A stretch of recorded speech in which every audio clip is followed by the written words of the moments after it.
Привет, друзья! А как лично вы относитесь к бездомным? Помогаете ли вы этим людям? Или же просто проходите мимо, опустив полглаза? Мы часто видим бездомных людей, идущими по улице, сидящими на земле, пытающимися согреться, в вестибюлях метро или подъездах жилых домов. При этом кто-то из нас относится к ним с пониманием, кто-то пытается просто не замечать их, а кто-то и вовсе испытывает к ним отвращение. Но как бы там ни было, а героиня нашей сегодняшней истории на практике показала, что даже несмотря на жестокость современного мира, но все же в нанометров остается доброта, сочувствие и милосердие.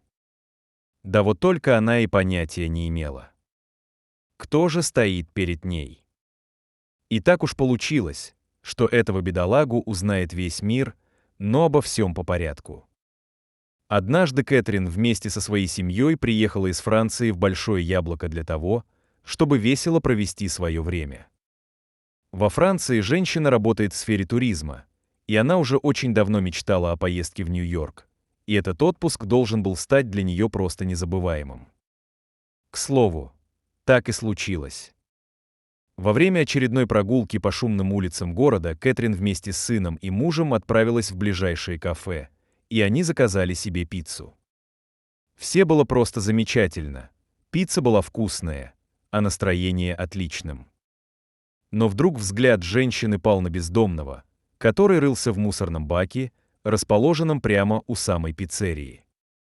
Кэтрин сразу же заметила беднягу, а также заметила огромное количество людей, которые просто спешили по тротуарам и не обращали внимания на побитого жизнью мужчину. Как говорила позже сама женщина, в тот момент мне стало его очень жалко, и от сочувствия у нее сжалилось сердце. В общем, не думая ни минуты, Кэтрин взяла большой кусок пиццы и направилась к бездомному, который в тот момент как раз доедал что-то из урны. Подойдя к нему ближе, вежливо вручила пакетик с едой сказать, что бродяга был удивлен не сказать ничего.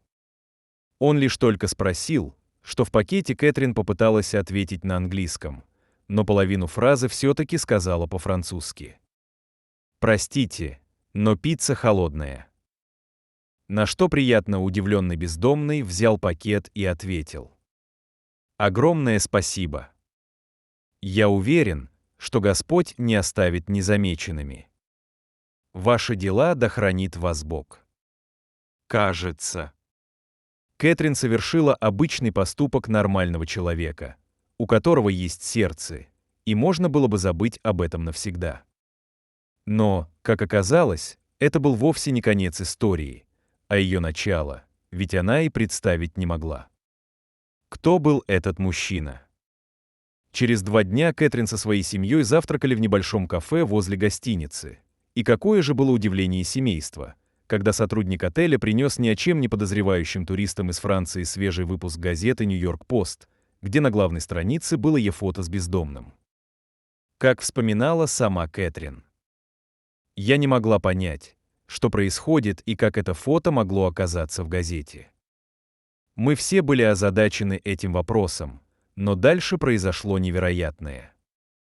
Сотрудник отеля спросил: «Мы, правда, не понимаем, кто на фото?»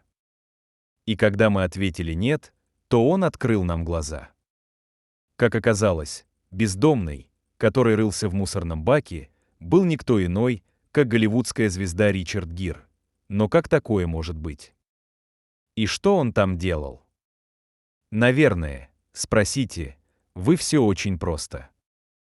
На тот момент в Нью-Йорке проходили съемки фильма, где Ричард Гир играл бездомного.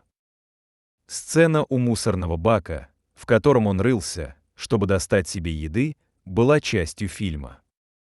И так уж получилось, что неким образом Кэтрин и ее семья забрели на съемочную площадку, о чем даже не догадались из-за значительной массовки. Вначале Ричард не понял, что происходит, ведь по сценарию не было никакой женщины с пиццей, но уже вскоре догадался, что милая дама из Франции просто ошиблась и не узнала его в гриме. Он с радостью принял еду и поблагодарил ее за это.